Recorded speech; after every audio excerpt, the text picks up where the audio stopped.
a trustee of the Gandhi Development Trust. We miss him very much. South Africa misses him very much. And I think in this critical time in our country, with the recent events that happened in July, we miss the wisdom of Paddy Kearney even more. And so we are very proud today that we will present the third Paddy Kearney annual lecture. And we are all very privileged to have another great South African who has played an important role in our struggle in South Africa, Father Michael Lapsley, who will speak to us this evening. But before we do that, at 5 p.m. precisely now, Babita Deokaran will be buried. Many of you will know who she is now because she was the person who was gunned down after being identified as a whistleblower who was going to provide evidence on corruption in PPE rollout in Gauteng. As you know, the Premier of Gauteng, the President have all commented on her sterling work in the Gauteng government. And she died simply because she decided to stand up for the truth and to expose corruption. She's not the only one in South Africa. Over years, hundreds of South Africans have lost their lives in trying to expose corruption. And we have been asked today, as she is being buried, for us to, or cremated, for us to all light a candle, and which is what I am going to do now. And I think you've all been asked, so I'm going to light a candle now. And this candle is to recognize and to pray for all of those who have lost their lives as whistleblowers in our country, who decided to stand up for the truth and who paid the ultimate price. And we want to say that we hope that this does not dissuade others. And we call on the government also to take all measures to protect those who are ready to expose the evils of corruption, which have destroyed the fabric of our society and the values of our society. And we urgently need to deal with corruption. We know the president has made a commitment, even at the Zondo Commission. He did. The government is committed to rooting out corruption. It's a cancer that is destroyed and continues to destroy our society, and it's a cancer we need to get rid of. And we need to ensure that whistleblowers like Babita are protected. So in recognition of this, I will ask you all to put your candles and to keep your candles burning whilst I think Ila, you are taking a picture now with all of us keeping our candles. Somehow mine doesn't seem to show the light.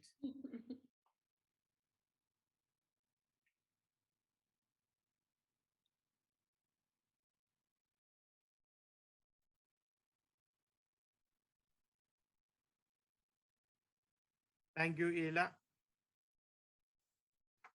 So, ladies and gentlemen, we have a program that runs until 7 o'clock. Myself, I will hand over the moderation to Ella at around 6:30 because I have a prior engagement that I will have to attend to. But we are doing this in collaboration with the department, the Durban University of Technology. Professor, you must excuse me if I now relegated your university to a department. I also almost said the department of university, but it's the Durban University of Technology. So a number of the interventions we have this evening to the program.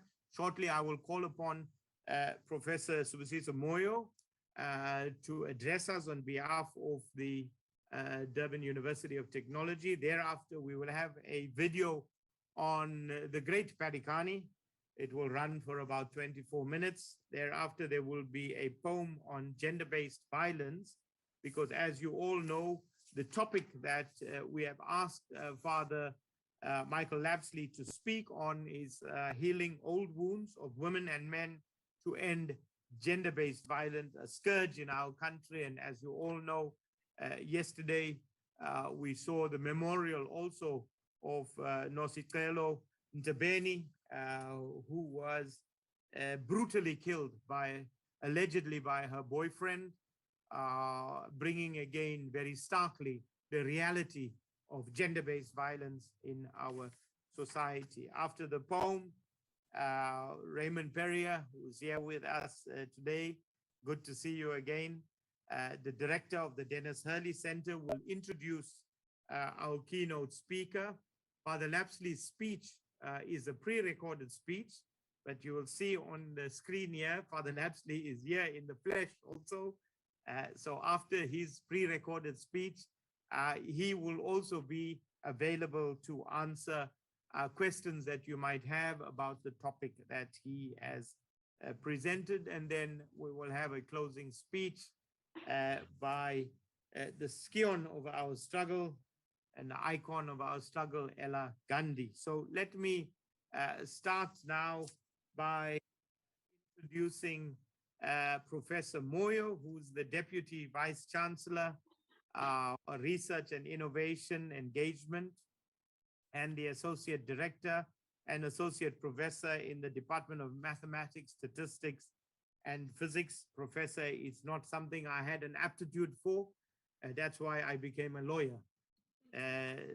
So we're very proud that you are in our city. Professor Moyo holds none other than a PhD in mathematics from the University of Natal, Durban.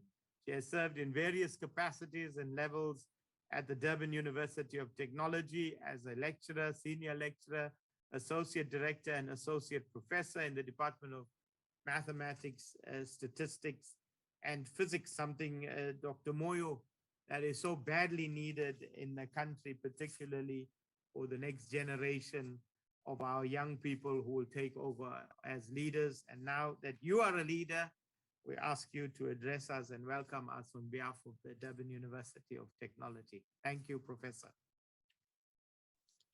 Thank you so much, Program Director. It's always nice to, to reunite and to have these conversations within our, context as well.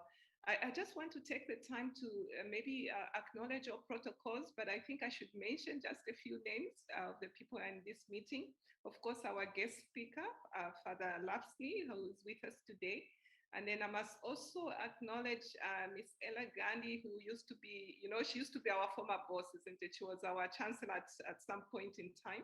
But she's also a very close friend of the university through the work we do with the Gandhi Development Trust. And then I should also acknowledge, the colleagues who are in this session. I think Asher, Gitanasi as well. Kiru, I do see Kiru as well, he former colleague. And then we've got also Raymond, who's with us. And I think if I leave out anyone, I should acknowledge all the, all the protocol in the session. So as a university, you know about Durban University of Technology, we have over 33,000 students. And I always ask myself this question in terms of how engaged we are as a university in our province. We've seen what has happened recently. And as a university, we contribute in terms of, training people. And these people we train go into society. And we expect the people we train to be, productive citizens. Whether they are students, alumni, and some of our alumni now are very elderly. I mean, if you look at about the past 100 years, the history of ML Sultan and also, Nata Technical, we have a lot of alumni in our community. And then you ask yourself, the question of, as a university, what is our role? What does it mean to be an engaged university? And this is where it becomes very important in terms of the work that we can do together to collaborate, with the Denis Hurley Center, for example, the Gandhi Development Trust, the Institute of for Healing of Memories, the Phoenix Settlement Trust, and other NGOs in the sector, because at the end of the day, there are lots of challenges that we can see in terms of the poverty levels, in terms of the unemployment levels, in terms of the number of students who go past that graduation stage annually, and the question of, what happens to most of those people? Do they actually contribute to the economy? what are they actually doing after they graduate? So, and then some of the social ills. And because today we are celebrating also the Paddy Kearney, it's a Paddy Kearney lecture today. We also celebrate his life. He would have been 79 today. I mean, born in 1942. And the issues that he also, dealt with around gender issues as well, trying to help the communities. I think it's important for us to just think, what can we do together? How can we make this difference? And where we are right now, it's really about, understanding what happened, and then conversations around what can we do to prevent similar occurrences as we proceed. Because, for everyone to thrive, we need to live in an environment where we all feel safe, where we all feel that we are treated equally, and where women especially also feel safe, and other vulnerable groups. We haven't even spoken about, people who have physical challenges, who are challenged in many ways, that are also in situations where there's violence, where there is, a lot of violence against women, where there's war. And I'm sorry, I've got a lot of things going on in my head, but I'm just thinking about what's going on in Afghanistan as well, where, when the war starts, the women are the ones who suffer most, because they have to worry about their families, their children. I mean, I watched one of those, the ladies who had to give birth on a plane just to try and get out of Afghanistan. And for most of us, would think that war is very fights in Afghanistan, but what happened actually showed us that we are also vulnerable. The geopolitics of a region, we all have a role to play to make sure that we are in a, environment where our children can thrive, where our children can also have that opportunity. And I think most of your parents will know, especially if you have, our kids whom we live somewhere and you just don't know what might happen. You pray every day that they might come home, safe. So I think there are lots of issues as a university where we really want to be an engaged university. We think that, we contribute to training a lot of people, and we want, instead of just focusing on the book, part, there's a lot that has to be said about the value system. And the question is, what can we do together to really think about, what sort of values our people come out with? How do you explain how you can have a degree, go to a private school, for example, get the best education that you can, and still want to be involved in taking goods which you haven't worked for from other people? To be involved in a looting situation. I try to explain this, that, well, poor people do that, but I also saw professionals involved in these cases. So I just think that there's a lot to be thought about value system and our education system, which I believe that in some sense is failing us. So around issues of gender-based violence, the university has got a Center for Nonviolence. It's an International Center for Nonviolence, where Crispin Hemson leads that. And I know when Ella, the Gandhi Development Trust, was based at, at DUT, we did a lot of work there, and we are continuing to collaborate. So some of the issues which really affect women and where we are right now, looking at the effect of the pandemic, the effect of the looting, the economic status, we know from our data that the stress and the levels of abuse have also gone up, because women have also have in many cases are confined in home environments where they wouldn't be confined before. They would have a reason to get out, but now they are not able to. So I believe that there's a lot of research work which needs to be done, but there's a lot of practical things which can also be done. So without having to give the lecture myself, so I'm really trying to say to us, welcome to this session. I hope we can engage on a number of issues which we face as a community, and I look forward to our guest speakers and colleagues in the dialogue.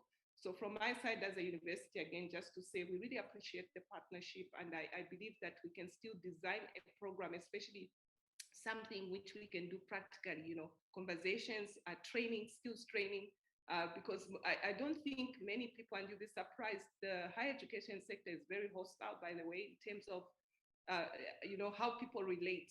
And I think that there's a lot that people can learn in terms of how to resolve conflict, how to tolerate people who are different from you, either by race, origin, or even color. And you'd think that a degree can help you. You can have many degrees, but I've seen with my own eyes that actually, a degree is a degree, but if you don't embed values in that, then it's just another piece of paper which you can hang and say, I have the degree. So I thank you, Program Director, and I look forward to the conversations. Thank you.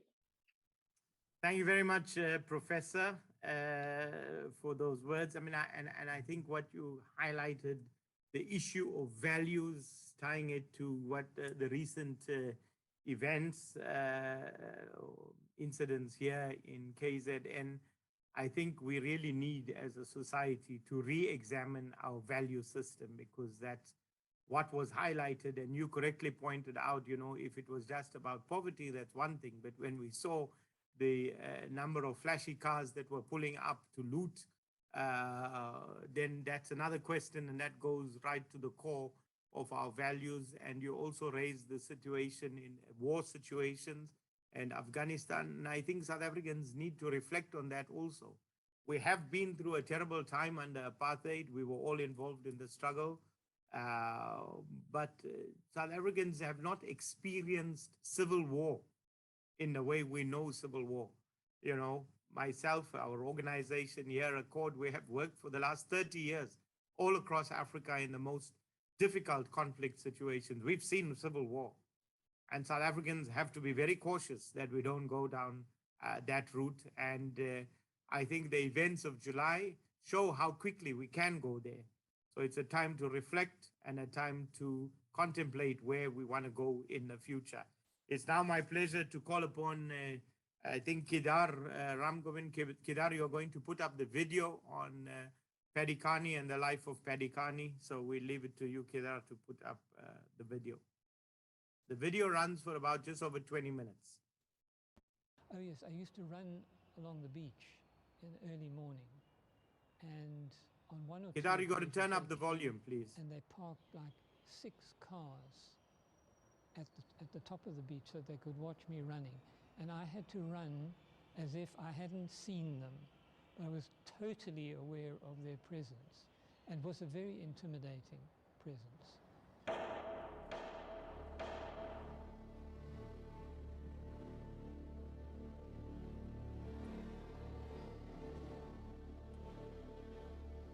Is it louder? Oh.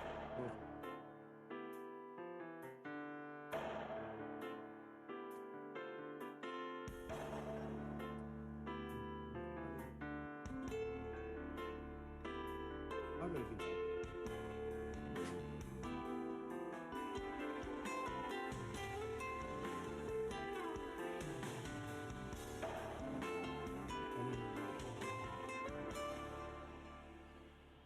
I hadn't ever had any experience of the security police before I worked for Diaconia. I really didn't know what I was getting into when I started working. But fairly quickly I began to see that, you know, we were a kind of target. Born in Pietermaritzburg, Patrick Kearney has played a pivotal role in the fight for justice in South Africa for almost 50 years. Between 1976 and 2004, Paddy was the director of Diaconia, an interfaith organization founded by Archbishop Denis Hurley. Due to its commitment to fighting human rights violations in the 70s and 80s, Diaconia attracted the attention of the security police. In the first few weeks of Diaconia's life, there were 2 things that happened in Durban. One was there was a flood at a place called Tin Town. The Umgeni River flowed over its banks, and quite a lot of people had problems, you know, with their very simple shacks. The other thing that happened was that a person called Joseph Mdluli was arrested by the security police and held in detention, and the second day of his detention he was dead. And there was a kind of silence, certainly from the churches, about this man who died in detention. And I said, well, I think we will give some help to the floods, but it can't be the main thing. The main thing that Diaconia is called to do is to speak up about this detention. And so we organized a service right here and this church was full. It was an amazing thing because it was the very first thing we did. But clearly, in the black community particularly, this was a very big event for her to have somebody die in detention. And it obviously put us on the map with the communities. They saw, oh, this is the sort of thing that Diaconia is going to do, and with the security police also. I was detained in 1985, but from 1976, 77, this pattern began of following me. If I went out from the office or go to lunch, a man would be, like 20 paces behind me. And then when I came back, he'd come back also. People opened my letters and sometimes put the wrong letter back in. So that's how I knew that somebody was looking at the letters. I was scared of them. It was a kind of unknown. You didn't know what was going on. You just knew you were being watched. And other people, other members of staff also. Taking away the fact that just before we had prayers, people knocked on my door. It was a colonel who had been following me, and he said, "I'm arresting you under Section 29 of the Internal Security Act." When they came into my office, staff phoned Archbishop Hurley, and he came. And he said, "What's going on here?" And they said, "It's got nothing to do with you, you can get out." And they kind of pushed him out. And then I was brought to C.R. Swart Square and then detained for about 17 days at the La Lucia police station.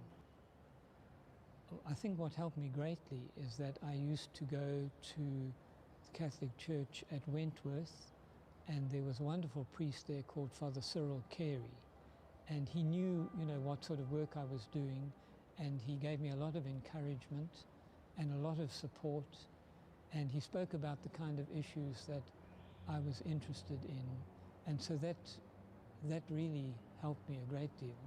And one of the things I remember very strongly from that was a hymn, "Be not afraid, I go before you always, come follow me, and I will give you rest." And when I was in detention, that was one of the first things that came to me, that hymn. You shall cross the barren desert, but you shall not die of thirst. You shall wander far in safety, though you do not know the way. You shall speak your words to foreign men, and they will understand. You shall see the face of God and live. Be not afraid. I go before you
a list of all the first lines of the hymns I could remember. I mean, it was just a kind of crazy exercise, you know, to do something when you're sitting around for a long time. I was thinking about those hymns and I was reading the Psalms, and I saw how many of the Psalms I felt actually written for somebody in detention, written for somebody who's kind of facing a threat. You know, you don't know what these guys are going to do. I mean, you know, when I was arriving at Siostrat Square and coming through a part where the car could probably go to be parked, one of the security policemen who had visited Diaconia quite often asked them to roll down the window, and he poked his head in the window and said, "Now you're going to be crucified, you bloody Christian Marxist." So that was a wonderful welcome. And then another thing that they said, "Would you like to go for a run through the cane fields out at Mount Edgecombe?" I thought, oh, it's the last thing. "We will come with you through the cane fields." I thought, they didn't do it, but you know, that kind of threat. And then when they were taking my photograph and my fingerprints, they said, "What are we going to do with this character?" So, you know, there was kind of hints of the use of violence, but I have to say they were not violent. They didn't touch me, they didn't hit me or anything like that, but the interrogation was intimidating. And, you know, they would say, "No, you are too evasive.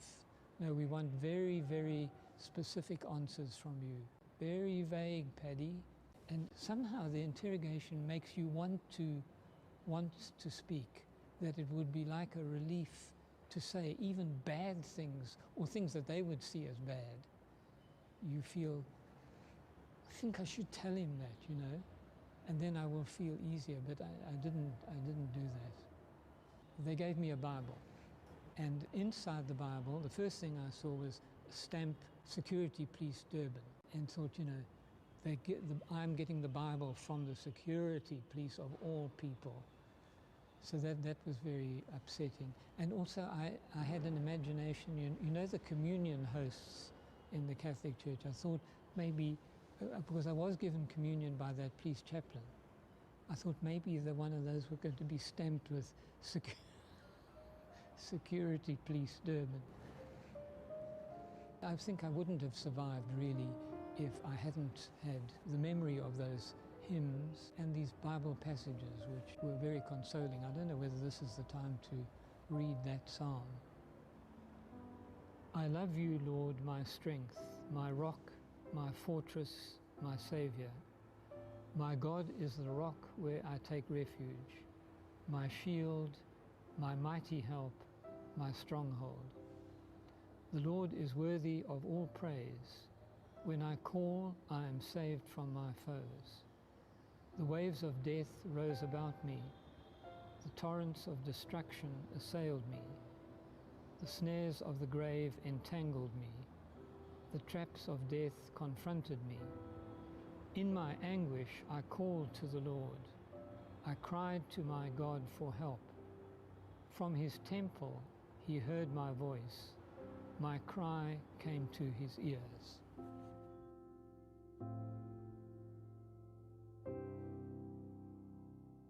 Paddy spent 17 agonizing days in detention, and then the judge ordered that he be released. The main affidavit came from Archbishop Hurley, who vouched for him. And it was the first time there was a court-ordered release from detention. So it was a kind of breakthrough. Suddenly the lift opened, and I saw my wife Carmel come running like a streak of lightning. She ran to embrace me, and she said, you're being released. I mean, I was completely dazed. I just didn't know what was happening. And there were a whole lot of people there, some relatives and Archbishop Hurley, and they congratulated me. And then we went to Diaconia, and there was a little service there, service of Thanksgiving. After his release, Paddy became aware of the many parishes, organizations and individuals who had prayed for him. Prayers which undoubtedly sustained him through the very difficult days of his detention. They asked me, the cops, who influenced you? So I said it quite openly. It's people like Archbishop Hurley and Bayers Nordia. They were the great influences in my life. It wasn't as if I was divulging some state secret.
One of Paddy's most ambitious and far-reaching legacies has been the founding of the Denis Hurley Centre, which provides an environment for care, education and community in one of the most challenging neighbourhoods of inner-city Durban.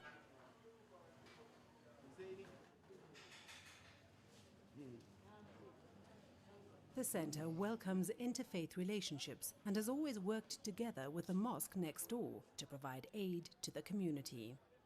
When I started to work for the Denis Hurley Centre, I came to visit the mosque and met Mr. Muhammad and heard how interested he was in working closely together with the cathedral and with this new idea of the Denis Hurley Centre.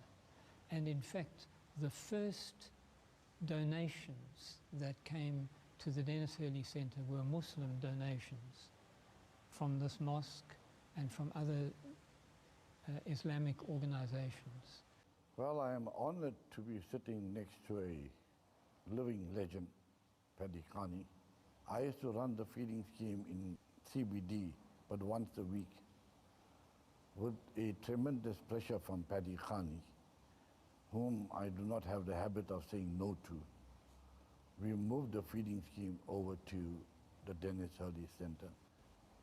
The great thing that happened that day was that there was a Christian prayer in the mosque, there was a Hindu prayer in the mosque, and there was a Muslim prayer in the mosque. It's not who prays where. If you are in the house of God, you are totally under the command of God. And I wish and pray that both of us have good health to make sure that the ambitions and the aspirations that we have to serve humanity, God will allow us the extra time that we need. Paddy is an excellent man. He is true to being a living legend. And I have nothing but praise for him as being a brother.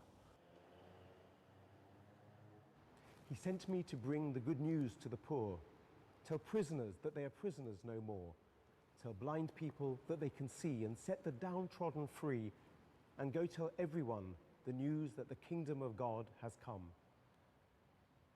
These are the famous words with which Jesus begins his ministry in the Gospel of Luke. Jesus stands in the synagogue and speaks the words of Isaiah, showing that he has come not to create a religion, not to create a cult or a celebrity following, but to create a community of people and to lead up those who are oppressed and liberate them. They are the words that inspired Archbishop Hurley, who for 45 years was the Catholic Bishop of Durban, and this is his cathedral. Archbishop Hurley was a man who knew what it was to stand up for the poor and the oppressed, to preach good news to the poor. He did so in the struggle against apartheid. He did so on his own, standing outside City Hall, protesting, facing death threats, people spitting at him, people abusing him. But he also did so alongside other religious leaders, alongside fellow Christian leaders and also leaders of other faiths. He was a man who was a voice for the voiceless, who came to bring good news to the poor. And he in turn inspired Paddy Kearney. Paddy was in some ways Hurley's right-hand man, the man with whom he created Diaconia, the Durban Council of Churches. Paddy also stood up for the poor, stood up for the oppressed, and he knew what it was to liberate prisoners, because Paddy himself was detained under the apartheid laws. And it was because of Bishop Hurley and Paddy and now Judge Chris Nicholson that those laws were challenged, and not only Paddy but many other detainees were set free. After Hurley's death, Paddy set up the Denis Hurley Centre, and I'm pleased to be the director there and to work under Paddy's leadership. Because there is a place where today, in Hurley's name and led by Paddy Kearney, we bring good news to the poor, to the homeless, to refugees, to drug users, to liberate them from the imprisonment of drug addiction. Bringing good news to the poor is the message of this gospel text. It's the message that Christ lived through his life and that Denis Hurley and Paddy Kearney lived through their lives with great moral courage, great commitment, and a willingness to work with others who wanted to bring good news to the poor. When we read that text, the temptation is to think, well, that's somebody else's job, Jesus' job, Denis Hurley's, Paddy Kearney's. But look what the text says. The Lord has sent me to bring good news to the poor. So as Christians, when we read that, we need to ask ourselves, what am I being called to do? How can I bring good news to the poor? How is it that I can use my resources, my skills, my time, my talents to bring about God's kingdom here on earth? From as early as his school days, Paddy was deeply inspired by Archbishop Hurley. He was just so eloquent and so dignified and so big, you know, and big in every way that I couldn't help being impressed by him. And that as I grew up, you know, into high school and began to be aware of the South African situation, I began to admire him for the letters that he was writing, sort of pastoral letters, which spoke about apartheid and spoke about how this was unacceptable to the church, unacceptable to the Christian faith. I thought that's great, you know, we've got a leader who is really standing up for what is right. Paddy has also written 2 internationally acclaimed books on Denis Hurley and lives by Hurley's motto, community serving humanity. He was impressive. I can remember a huge gathering at Kings Park Stadium, the rugby stadium, on Corpus Christi, where all the parishes came together. I suppose there were about 10,000 people there. He said, look about you, look at all the people around you. These are all your brothers and sisters. These are all Christian people. We have to see everybody as made in the image and likeness of God. How can you discriminate against them? It was very powerful. The role Paddy Kearney played in the success of both Diaconia and the Denis Hurley Centre sets him apart from those who may have spoken out against apartheid, but did not translate their words into action. When you phoned me to ask me whether I would take part in this program, one of the things that I felt is I really need to do this in a way to give thanks and to say to other people that God is a God who helps you when you pray.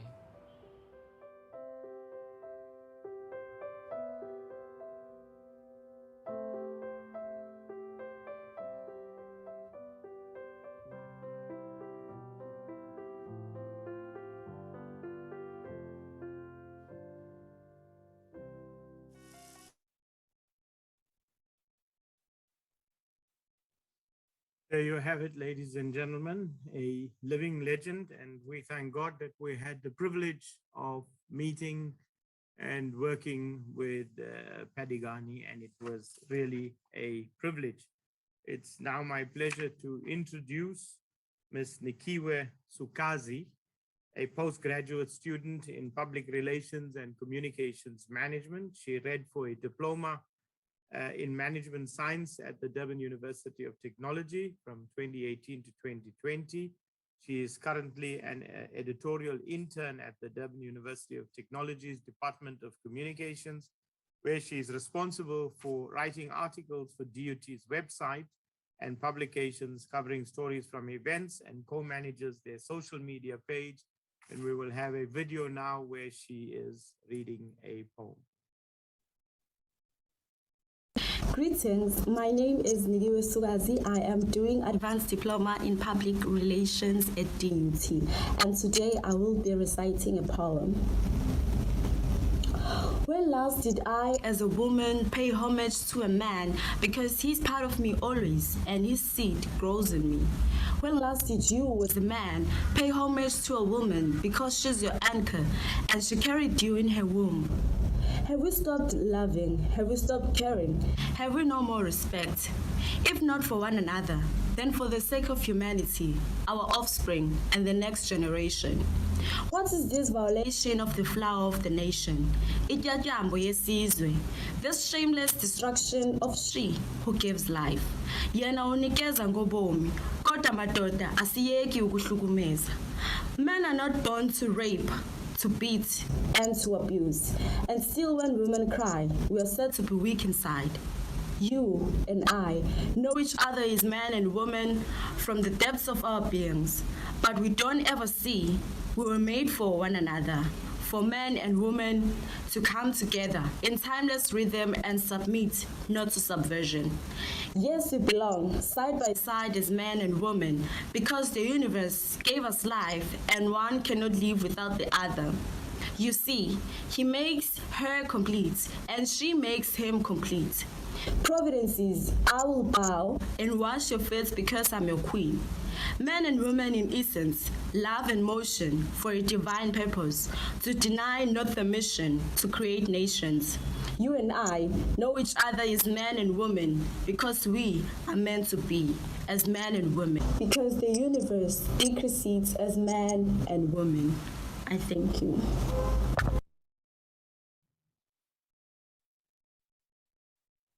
Thank you, Nikiwe. A really powerful poem, very powerfully rendered by Nikiwe. It's now my pleasure to call upon a friend, Raymond Perrier, the director of the Denis Hurley Center. You saw him in the video on Paddy Kearney, and he will now introduce our keynote speaker. Raymond. Hello, I'm Raymond Perrier, the director of the Denis Hurley Center, and it is a great honor for me to introduce the speaker for this year's Paddy Kearney Memorial Lecture. There's a picture of Paddy here, just over my shoulder, holding a copy of the biography he wrote of his great hero, Denis Hurley. I should point out I don't usually have a picture of Paddy behind my shoulder in my office, although even without the picture, it does feel all the time as if Paddy is speaking on one shoulder and maybe Denis Hurley on the other. because in running the Denis Hurley Centre, I'm consciously helping to continue the living legacy of Archbishop Denis Hurley and continue the work that Paddy Kearney did with Denis Hurley in his life and after his death.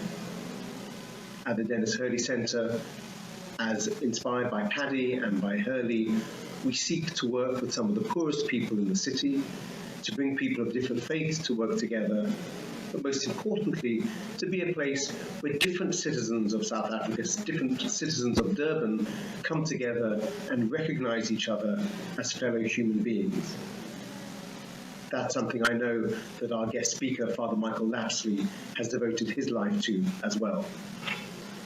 Michael, we might forget, is not a South African. He's been here so long, we think he's part of the furniture, but of course is a New Zealander.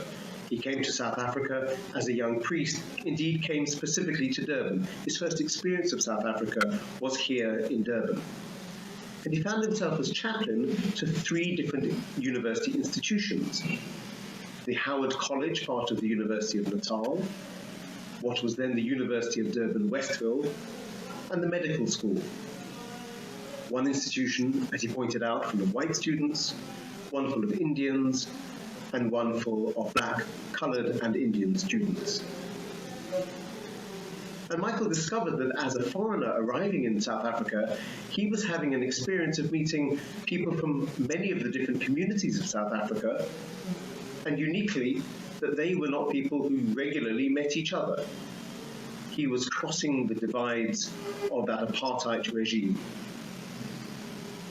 Famously, for his work in combating apartheid, Father Michael was expelled from South Africa and ended up living most of the rest of the apartheid years in Lesotho and in Zimbabwe. And it was in Zimbabwe that the terrible accident, the terrible crime happened, rather, of the letter bomb that blew off his hands and destroyed one of his eyes.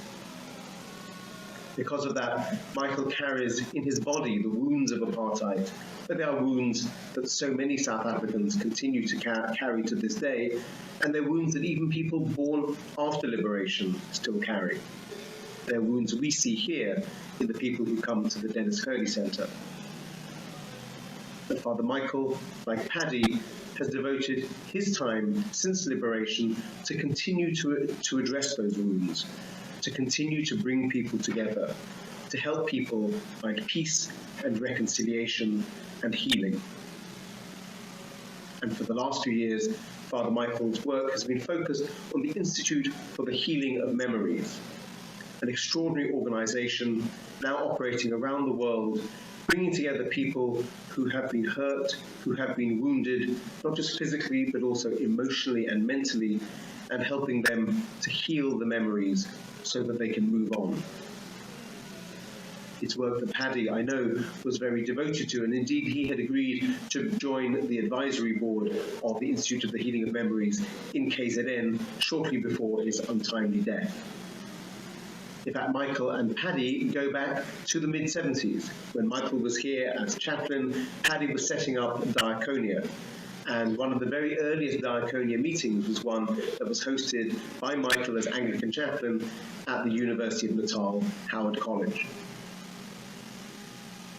When we think of people like Denis Hurley and Paddy and Michael Lapsley, the temptation is to think, how on earth are we ever going to continue the work of these great giants? But I hope that as we listen to Michael and we reflect on the giants of the past, like Paddy and Hurley, we realize that we have no option but to continue that work, to be inspired as they were by their religious traditions, to learn how to reflect on the society we find ourselves in, and to learn how to build a better society, or in Christian terms, to build the society that God wants, to build God's kingdom here on earth. One area in which we have singularly failed to do that in South Africa is in terms of gender-based violence, and that will be the focus of Michael's talk today. It is a great honour to be able to welcome and to introduce somebody not just as distinguished as Michael, but somebody as heartfelt and as sincere and as genuine as Michael. It's interesting to note that he received an honorary doctorate from what is now UKZN, the coming together of the institutions to which he was once chaplain.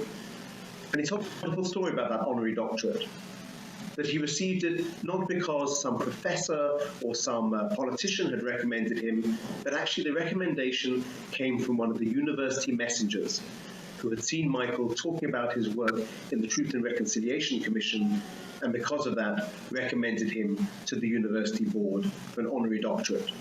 And as he said, for that reason, it meant so much more to me. So we welcome Michael back to a virtual Durban, welcome him here to the Paddy Kearney lecture, hosted by DUT and the Gandhi Development Trust, and please join me wherever you are in the world in welcoming Father Michael Lapsley.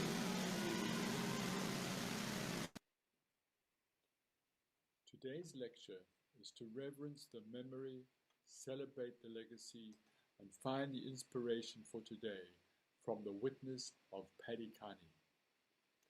I am humbled and honored to be asked to give this Paddy Kearney Memorial Lecture. I recall hosting an evening with Paddy at the Anglican Chaplaincy of the University of Natal, soon after Diaconia was founded in 1976. When I returned from exile 16 years later, Paddy was still going strong.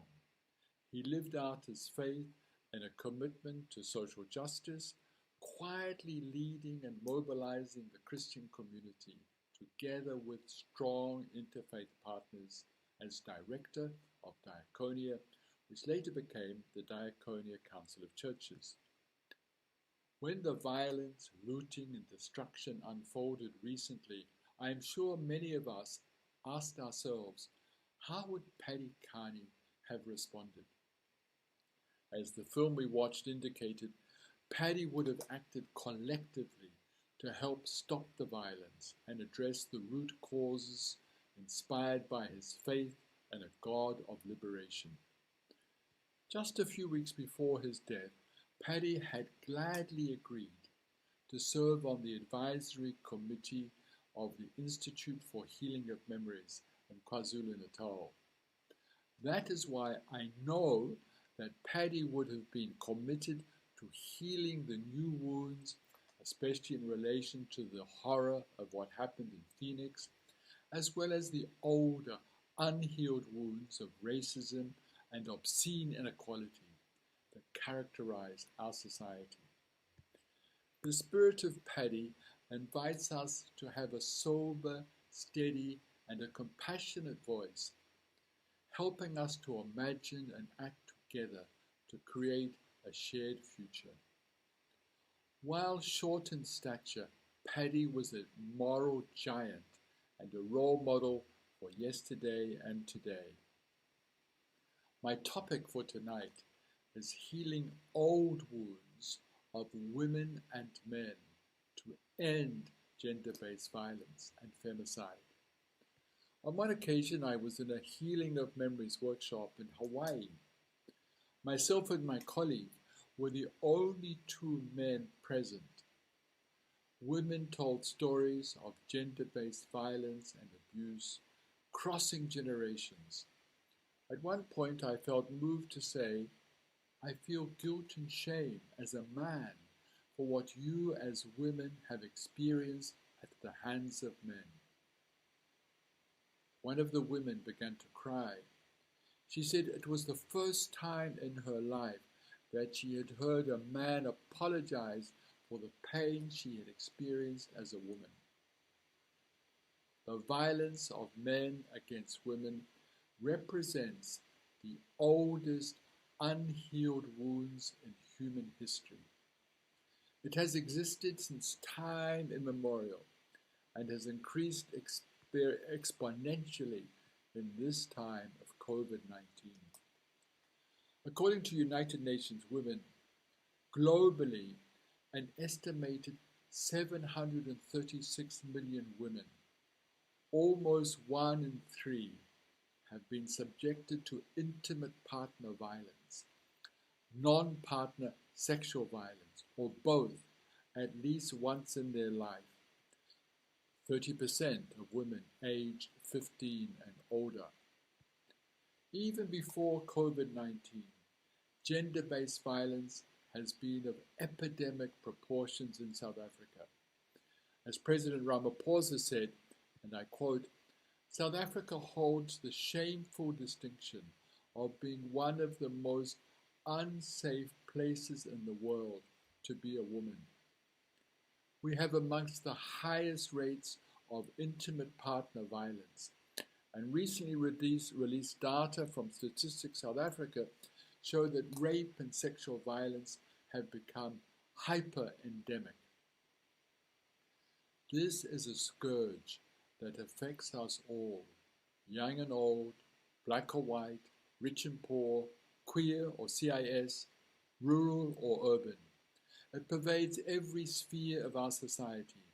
Women and girls are being abused, assaulted and murdered in our country every day at the hands of men. We are in the throes of a deep crisis that must be brought to a decisive end." End of quote. Just for a moment, let me go back in time a little. As a response to what was then the forthcoming Truth and Reconciliation Commission, some of us created an experiential process which we called a Healing of the Memories workshop. Our focus at the beginning was with the psychological, emotional, and spiritual wounds caused by apartheid. Over the last 20 years, the Institute for Healing of Memories, IHOM, has offered workshops in 5 continents. In a Healing of Memories workshop, all the participants are invited to share their life stories. The 2 most frequent themes of people's stories across the world have been childhood trauma and gender-based violence. Gender-based violence is an issue for the whole human family, but very especially for us here in South Africa. Fatima Swartz, Program Director of the Institute, has noted, "This moment in history is calling for an extraordinary effort to stem the continued, sustained, and escalating onslaught on the life and well-being of women and children at the hands of men. We are called to act on multiple fronts to change the reality for women and children today, tomorrow, and for years to come. As we hold men accountable for their actions, we also need to create the space for men to reflect on their life journeys. What has brought them to where they are now? At the start of a Healing of Memories process, we ask people to reflect on how the history of the country has affected them. The violent behavior, attitudes, and actions of men has a long history. The efforts to change the trajectory has never been as urgent as now. An integral part of that change is the healing journey of men." Fatima continues, "During the Healing of Memories healing process, we ask people to reflect on 3 questions to assist them to take one step towards their healing. What did you do? What was done to you? And what did you fail to do? Men have a story to tell. The IHOM creates safe spaces for men to share their stories, to lift the veil on secrets kept, hardships endured, pain inflicted, and to acknowledge wrongs that have been done. It seeks to assist men to take responsibility for the choices made, where possible to make amends, and become active participants in building a better world." End of quote. As an Institute for Healing of Memories, we launched a campaign, At the Hands of Men, in November 2020. Whilst it is true that women can abuse and be violent against men, the overwhelming proportion of violence is by men against women. We deliberately focused on men. Even in the language we use about gender-based violence, it is spoken of in the passive voice, without mentioning the victimizer, who are most frequently men. We partnered with organizations of women who have been abused by men. However, this particular media campaign focuses on men who are or who have the potential to be either perpetrators or activists against gender-based violence. The Institute commissioned graphic artist Rudy Osterweg to produce posters to provoke debate in relation to gender-based violence and femicide. Please look carefully at the posters you will now see and allow yourself to be challenged and provoked to act.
A press release of the Institute in November 2020 noted, and I quote, "The campaign is geared towards contributing meaningfully towards the eradication of gender-based violence, femicide, and human trafficking globally.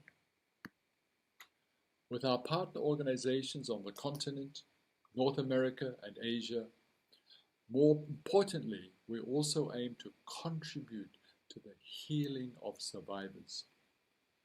Through our engagement on the continent, what has emerged is that gender-based violence has a strong link to cultural beliefs and practices.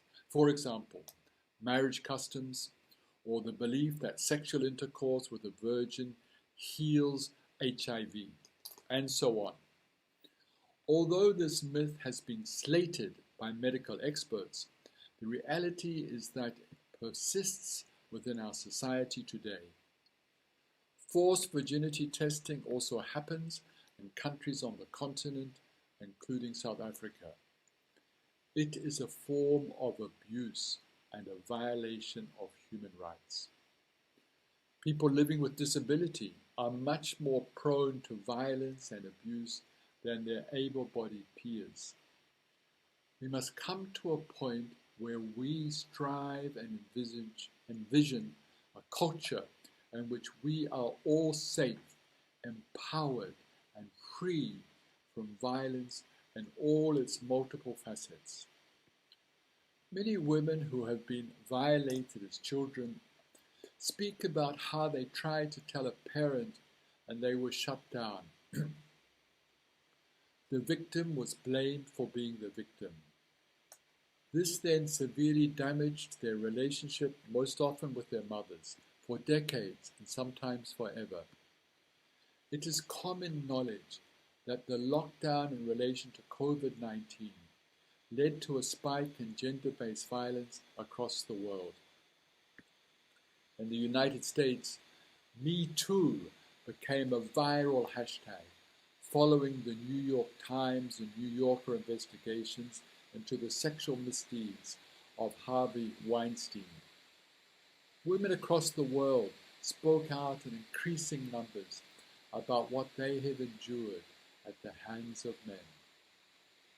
What has most often happened in private came into the public domain. Some women who come to our Healing of Memories workshops tell us that it is the first time to speak about what they endured. When women are attacked, the moral order is inverted. Women tell us how important it is that they are listened to and that they are believed. Here in South Africa, the Me Too reverberated with Jennifer Ferguson laying a rape charge against Danny Jordan 24 years after the alleged rape took place. Transgendered people and lesbians, especially black lesbians, here in South Africa, suffer rape and murder at the hands of men. What is the root cause of gender-based violence? My friend Chris Arons says, and I quote, "My view is that the root of all systemic violence as we know it today lies in patriarchy, which is the continued domination over the many institutions of life, including religion, education, economics, family life, especially Caucasian patriarchy. We need to undermine it, deconstruct it, replace it in its entirety. Let's start with Christianity," unquote. I asked my Facebook friends what they thought were the most effective antidotes to gender-based violence. Sela Mashweshwe said, and I quote, "The issue of masculinity needs to be addressed time and again to reinforce the idea of a man whose manhood is not based on violence," unquote. Much has been written about toxic masculinity. Some of the examples we can think of may be very close to home. In a patriarchal society, women as well as men have internalized a patriarchal narrative that blames women for being violated. I'm sure we can all recall examples where this has happened. Jennifer Henry says, and I quote, "We need a movement of male allies working collaboratively with women leadership, but dedicated to working with men directly. I imagine grandfathers dedicated to eradicating male violence and male clergy confronting the ways in which religion implicitly or explicitly degrades and denies an understanding that women are made co-equally in the image of God. End of quote. The Omotoso trial yet again showed to the nation the kind of humiliation and degradation women have to undergo in the courts to be able to get justice. Little wonder that women who have been raped in the majority of cases do not press charges. What is the opposite of toxic masculinity? Or conversely, what does healthy masculinity look like? From early childhood, boys and girls have to be helped to discover healthy ways of expressing their emotions, especially anger. Men are violent towards women as an expression of their anger. Anger is the tip of the iceberg. Below anger, there are many other emotions, especially issues around powerlessness, emasculation, self-worth, and vulnerability. In many countries I have visited, I am told that men don't cry. Then we have a Healing of Memories workshop, and many of the men cry their hearts out, often for the first time in their adult lives. As much as women do, men need safe places where they can deal with what we carry inside ourselves in ways that don't cause further harm to ourselves or to others. Levi Singh stresses the importance of comprehensive sexuality education, CSE, for children and adolescents. And I quote, "Most of the data we have of properly implemented science-based CSE shows that in countries where children and young people access CSE, lower levels of violence is observed, an uptake in health-seeking behavior, as well as better general understanding of concepts such as consent." Unquote. Dr. Molefi Manoto argued that socialism is the antidote where the burden of social expenditure or cost of living is evenly distributed. To put it another way, only by dismantling patriarchy and creating a society where there is more equality and gender equity in particular will we eradicate gender-based violence. All the interventions of the Institute for Healing of Memories, including in relation to gender-based violence, are aimed at prevention or advocacy, healing, and empowerment. We have 4 patrons, 3 of whom are women.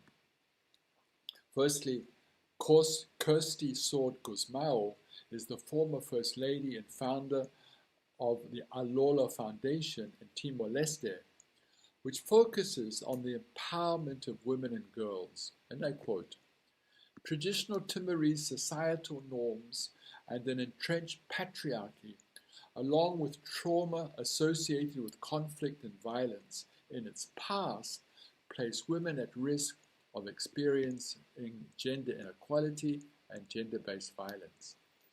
Family violence was the single most reported crime throughout the period of the United Nations Transitional Administration and continues to be rife today in spite of a 2010 law defining it as a public crime. The case presently before the courts of an American pedophile priest accused of systemic sexual abuse of minors over many decades highlights the difficulties faced by the country's most vulnerable citizens, namely its girls and young women, to report and prosecute crimes committed against them by powerful men. The pressures upon them to remain silent are enormous.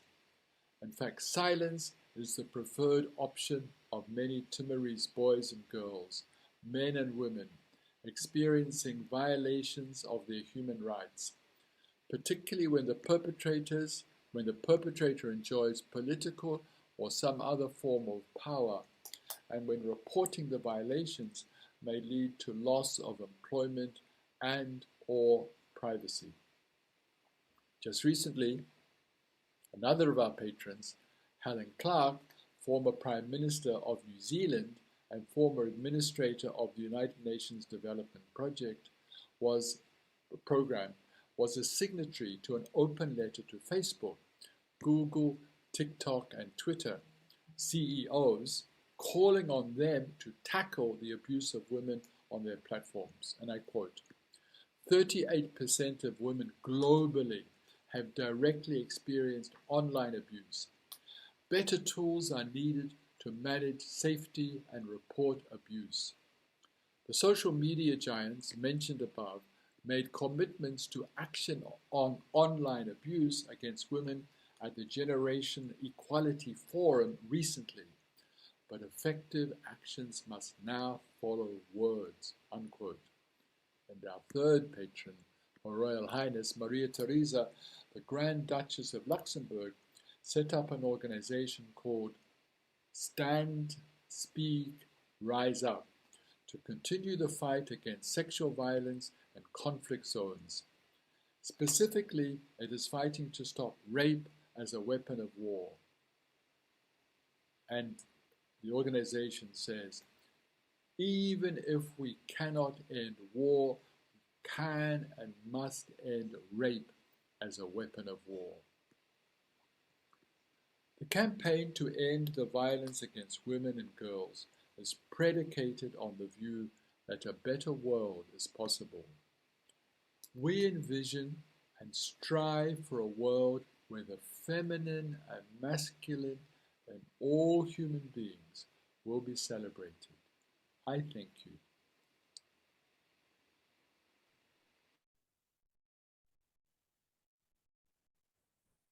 Thank you very much, Father Lapsley, for that very moving speech on gender-based violence. And I was struck by one of the posters, Father, which said, use your fist to fight for her, not against her. And as you very well know, fist was a symbol of our struggle in the days of our fight against apartheid. And maybe we should use the fist again as a symbol to fight against gender-based violence. So thank you very much, Father, for your speech. Let me remind everybody, we will have a short video now on the Denis Hurley Center, and then we will open up for questions. So please, in the meanwhile, Kiru Naidu is going through the questions. So if you have questions for Father Lapsley, he's here, as you can see. And he will be willing to take the questions once we have seen the video. So let me hand it back to Kedar.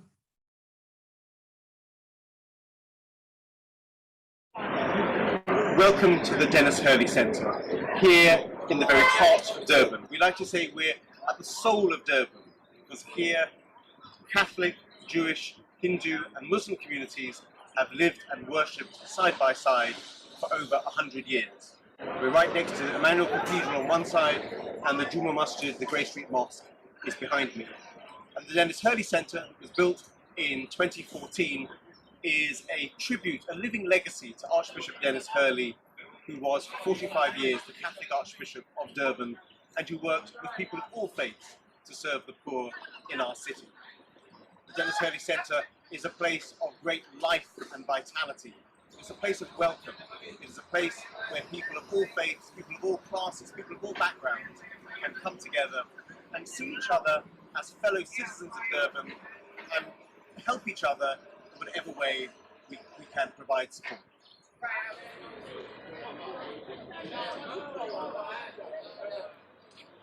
The pedestrianised area here in front of our centre is named after Paddy, the founder of the Denis Hurley Centre and a man who spent his whole life working with Archbishop Denis Hurley and writing his biography. It was his vision and his inspiration that created this building from the original parish centre that was here. So this is a chance for me now to bring you into our building and to show you more about what we do here.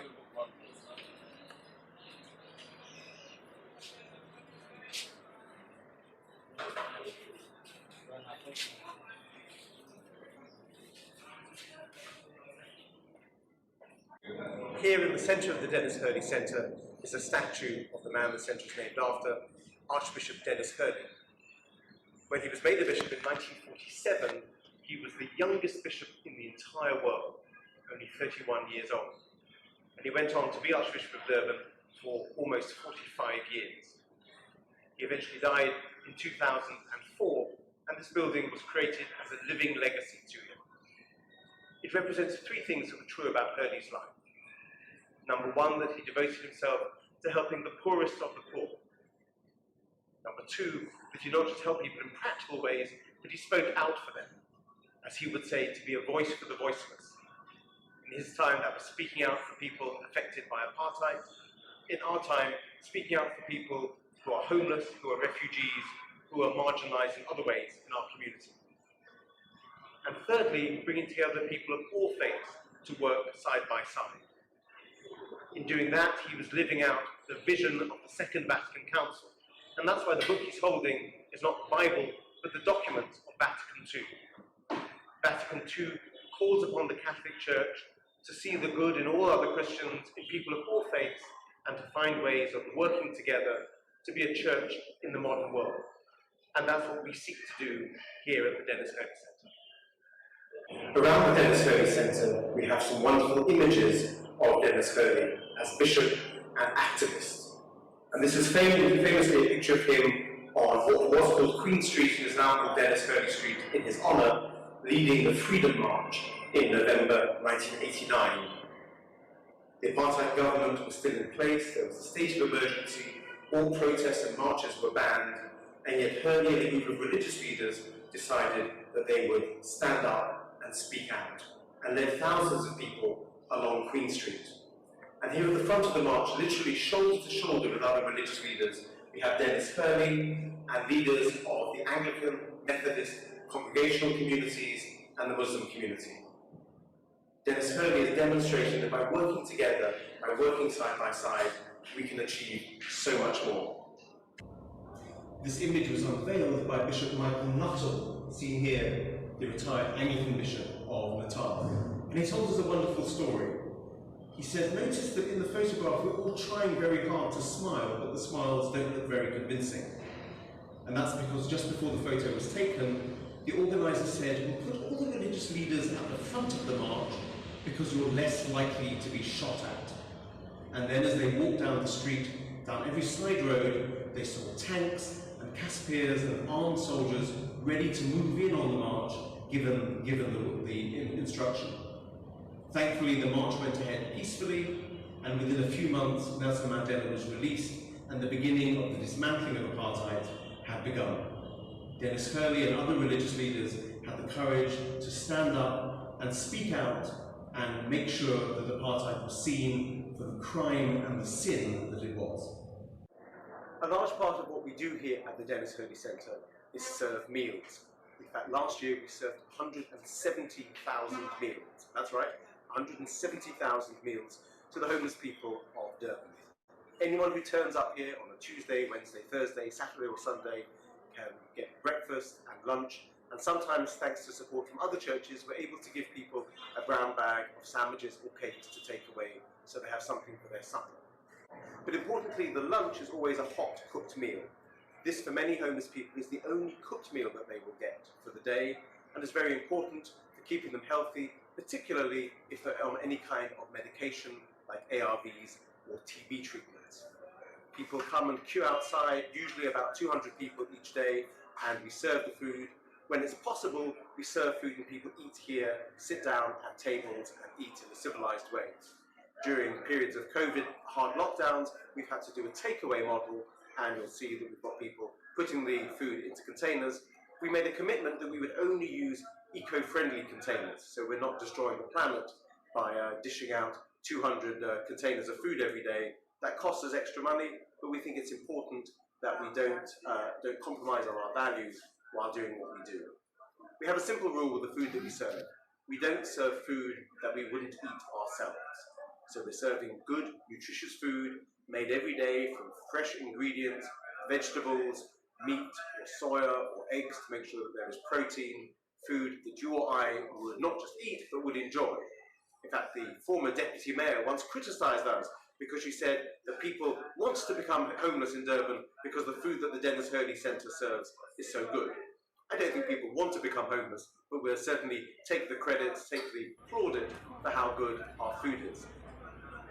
Food is also critical because it's a way of bringing people into our building regularly so that we get to know them and we build trust with them, and so we find out more about them. And so our team members, our social worker sister Kathy and her assistants Zama and some of the social work interns who work with us have a chance to get to know people, find out about their situation, find out about their families, their addictions, and slowly build a relationship of trust so we can help them in other ways. The work we do here at the Incosinati project relies heavily on volunteers. We employ one cook, and all the rest of the work is done by volunteers. In schools, in universities, in churches, in mosques, corporate groups, anyone who wants to come along and help us in our work. The project is called Incosinati because the cathedral next door is Emmanuel. Both of those words mean God is with us. And there are three important ways in which God is with us in the work that we do here. God is with us because God gives us the strength and the resources to do everything that we do. God is with us because the hands that you see doing work here are God's hands. They are the hands of God, serving food, preparing food, ministering to the homeless. And God is with us because we have the opportunity to see God in the face of each homeless person who comes here looking for food and looking for help. Each of us made in the image and likeness of God. God is with us. Cosinati, Emmanuel. An important part of our work here at the Denis Hurley Centre is to provide healthcare to people who wouldn't otherwise get access to it. Although there are government clinics in this area, the homeless people and the refugees who come here would generally not be well served in a government clinic or might not feel comfortable or welcome. They know that they'll be well treated here. We have a receptionist who speaks not just English and Zulu, but French, Swahili and Lingala, because many of the refugees in this city are from Congo or from Somalia or other parts of Central Africa. We also make sure that the homeless people who come here know that they'll be well treated and that we have staff who can treat them with the respect and the dignity that they deserve. We're providing primary healthcare, so that means all the basic stuff of coughs and colds and wound dressing and antibiotics, things which, if they're dealt with soon, are often solved quite quickly, but if they're left, can become serious and become serious infections. We also, of course, are testing for HIV and for TB and providing access to the appropriate medication when that is necessary. Importantly, anyone who comes to this clinic is welcomed. They don't have to show an ID document. They don't have to prove who they are. We will welcome them and treat them because of the need that they have. And our focus is always to treat the patient, not to treat the illness, to understand the person, understand the social situation they're in, understanding the living conditions in which they're operating, and make sure that we can help them in a way which is appropriate for who they are and how they live. We see up to 2,000 patients some months here. The work here is incredibly intense. We have professional staff, community healthcare workers, social workers, and 3 primary healthcare nurses, and also the assistance of a volunteer doctor who comes in and spends time with us once a week. If we were not here, most of the people who come here would get no access to primary healthcare, would end up getting more and more sick, would end up in casualty A&E wards looking for help at a level that they don't need to if the problem is addressed early on.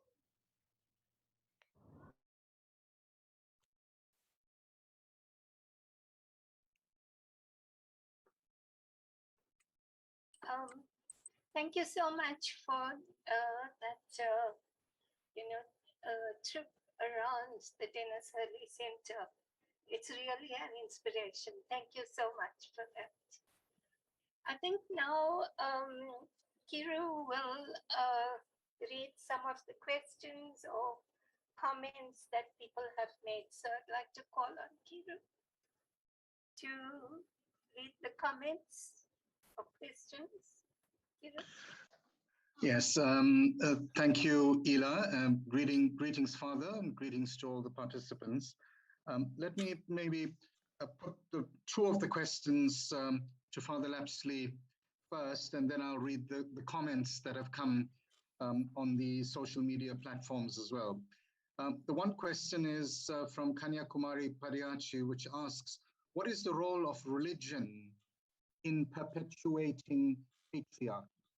What is the role of religion in perpetuating patriarchy?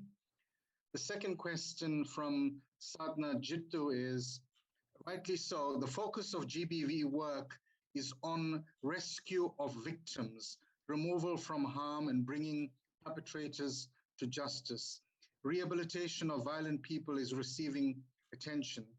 If successful, how many families can be repaired, reunited, for the holistic well-being of all in the family? So essentially about what the prospects of rehabilitation of people responsible for GBV is. Let me leave those two questions with you in a moment, Father. Thank you. Yes, thank you very much indeed, and thank you for this opportunity. I think it's for all of us in every faith tradition to do some self-examination, and sometimes it's in the scriptures and the selective use of scriptures that patriarchy is in fact enforced, but it's also in the practice. The experience that women can speak about within their faith community of being marginalized, or they're only able to have menial responsibilities, but also the way their voices are heard, and often structurally, there's always a man on top, always.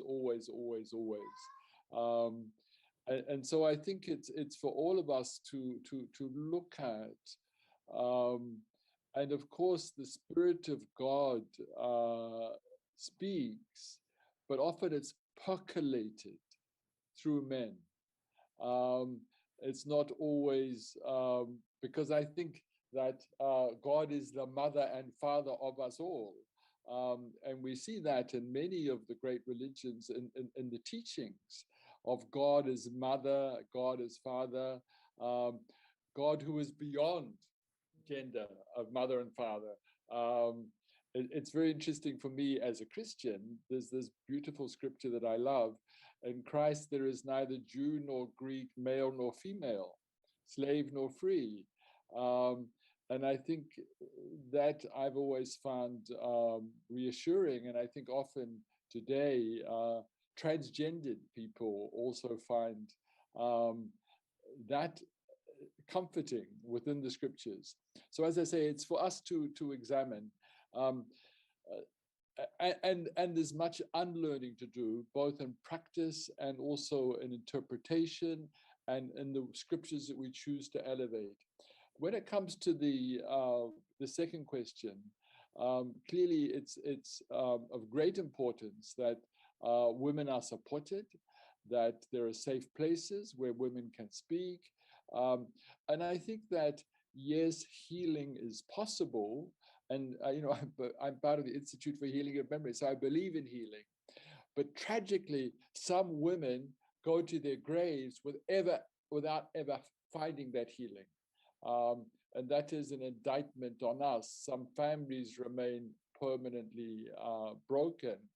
But I think also in the church, I can't speak for other religions, often we have sent women back into abusive relationships. We have said to women, you must forgive him. And so women have gone back into abusive relationships and sometimes have been killed because of that. And I think we have culpability for that, where it would be much better. I mean, women may or may not choose to forgive, that's a choice, but they may, in an act of self-love, say, yes, I will forgive you, but I'll never live with you again for the sake of my own safety, in order that I may protect myself. But I think also in the Institute, we deliberately focused this theme at the hands of men, because we're not going to end gender-based violence unless we deal with the boy child, unless we deal with toxic masculinity, unless we deal with male anger, and not give space for men to find healthy ways of expressing themselves. And I think toxic masculinity and patriarchy are key for us to face if we're going to end this scourge. And it is a scourge of the human family. But if we can deal with it, it can lead to a very beautiful world in which women and men can all celebrate their own masculinity and their own femininity, and will be a gentler, kinder, and more just place. Thank you, Father, for those responses. I just want to read some of the comments that are on Facebook and other platforms. And most of them pay tribute to both yourself and to Paddy Kearney and the great work of the Denis Hurley Center. The one from Jay Naidu says, thank you for having this session and to honor our latest heroine against corruption in South Africa. And this is a reference to us lighting candles and dedicating this session to Diokaran, who had passed away through a violent incident earlier. There's a comment here also from Kanyakumari Pariachi that says, Paddy was a true champion of social justice, a rare commodity, especially in the current times. We miss his honesty and his decency. Jay Naya comments further here, this is exactly what the new generation and current so-called leadership forget. This is a reflection on the video that of Paddy's that we flighted. This phenomenon should and must be talked and taught about. Basic education of the struggle and the people involved. Fatima Swats reminds us about the source of the imagery, the posters by Rudi Oosterwijk, and also points to the fact of the Denis Hurley Center and its beautiful interfaith harmony. Ravonia Naidu Hofmeister says, what a beautiful video. What strikes me aside from Paddy's sincere humanity is how people from all walks of South African life contributed to people's struggles. Father, you might have worked with her father, who was Comrade R.D. Naidu, the trade unionist. And she's a young woman now in Pretoria. Sadhna Jittu says... Hero, could I just interrupt you just for a moment to say that, you know, my presentation was pre-recorded. I've just come back from Ghana, as before I came back from Ghana. And that was before Nositelo Mtebeni was so brutally murdered in Fort Hare. And before Babita Deokaran again was assassinated. And of course, 2 days ago, it was the anniversary of Uyinene Mrechana, the young woman who was murdered in the post office in Durban. And I think if I had recorded it today, I would have dedicated what I said to these 3 women. But also these 3 women who represent vast numbers of women who have been brutally murdered.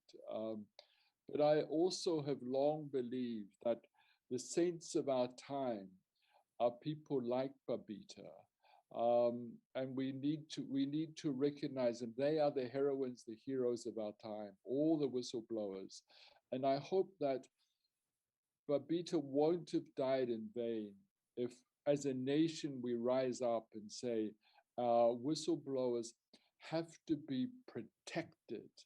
And the fact that she could have been assassinated just as she was going to deliver her child to school is an indictment on all of us. As South Africans, we need to bow our heads in shame that this has happened. But not just bow our heads in shame, our guilt and shame has to be translated into a commitment against corruption, against gender-based violence. I just wanted to add those particular comments.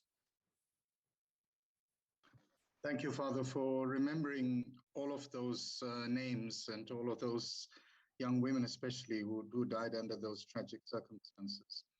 A further comment here from Sadhna Jittu says, powerful and evocative imagery and messages. The Active Citizens Movement salutes fondly our patron, friend and comrade Paddy, a most humble, committed and servant of the people. And that's from Yashika Paddy of the Active Citizens Movement. There are other comments here thanking you for a most enlightening talk and encouraging the work of the Denis Hurley Center and the Gandhi Development Trust as well.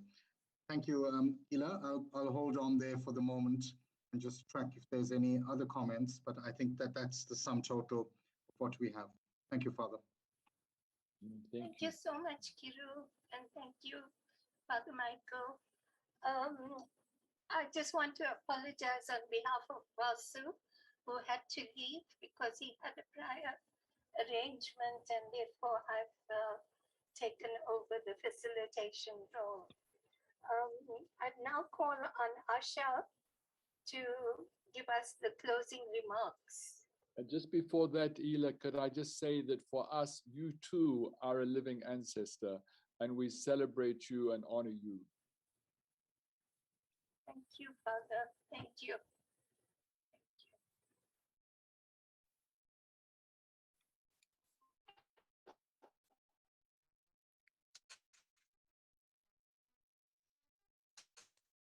Hey, Asha. Can't hear you. Thank you so much. My mom has insisted that I do the. Can you hear me? Oh. Yes, we can hear you. Can you hear me now? Yes. Okay. So thank you very much for asking me to do these, to make some closing remarks.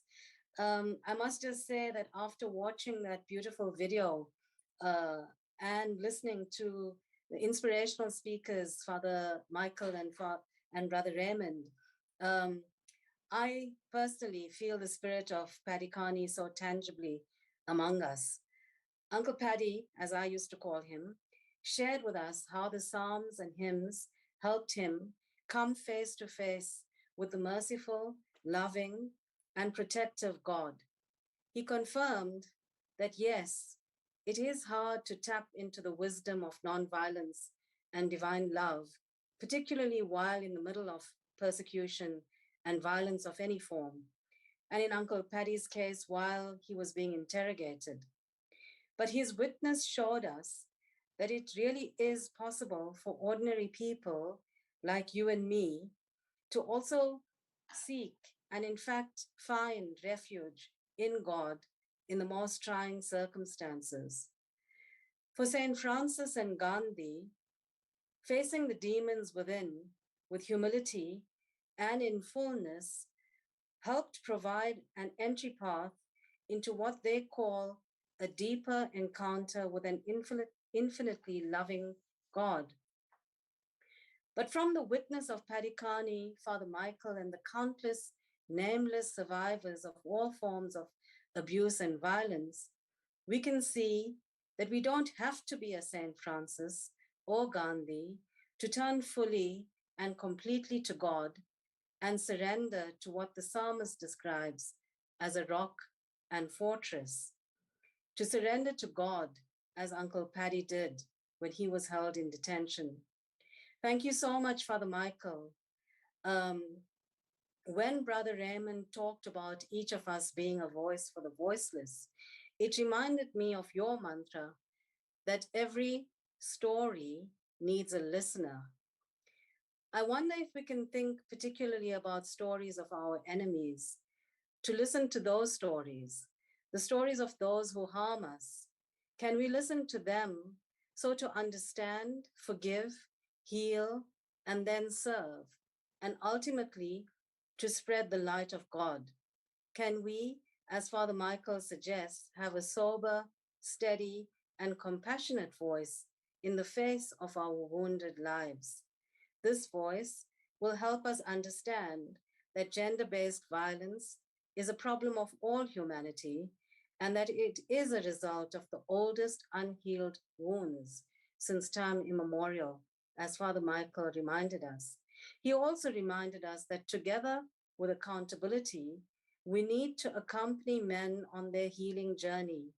They have a story to tell, and their stories also need to be heard for healing to take place. In closing, I thought of many different quotes from Martin Luther King, from Gandhi, but in closing, I concluded that perhaps the words from Psalm 18 that helped Uncle Paddy while in detention might also offer us some guidance in our own individual and in our collective struggles. The Lord is my rock, my fortress, and my deliverer.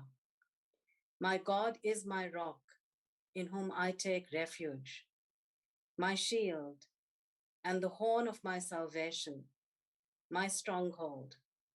I called to the Lord who is worthy of praise, and I have been saved from my enemies.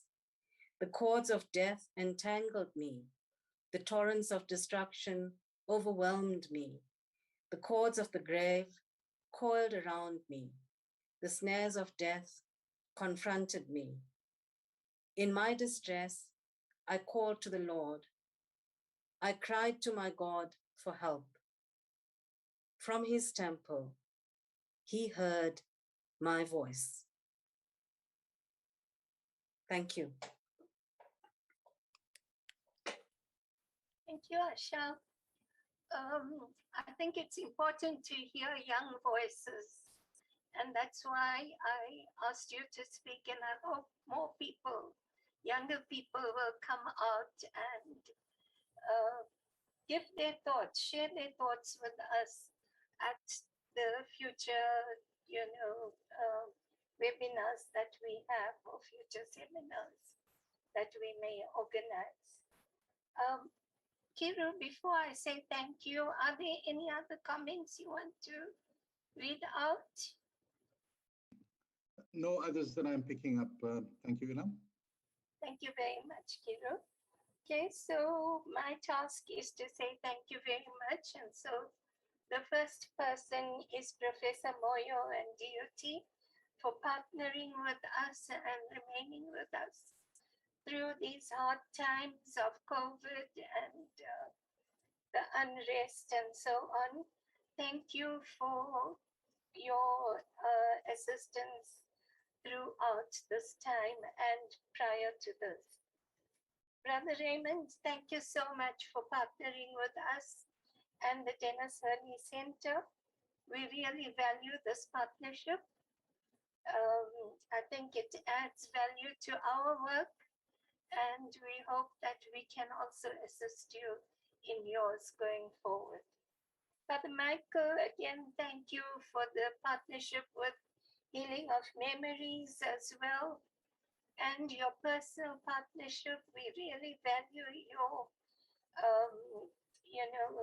commitment to the cause over the years, despite all the hardships and everything. And thank you so much for delivering this very valuable lecture tonight. Thank you so much, Father Michael.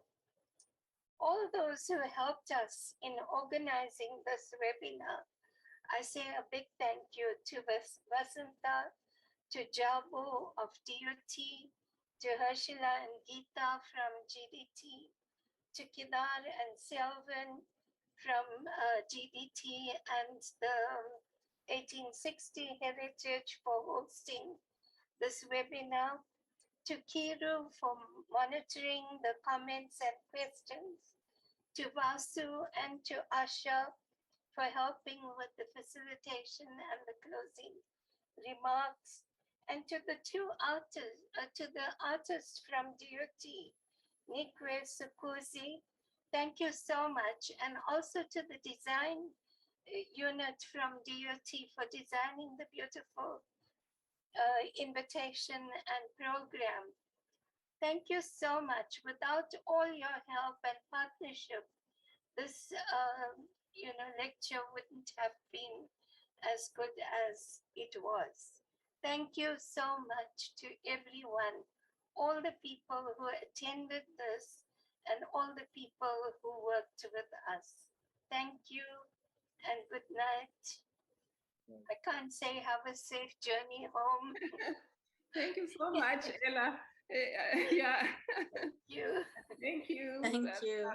Thank Thank you. you so much, Raymond and everybody else. Thank you so much. Thank you. Thank you. Bye. Bye. Bye.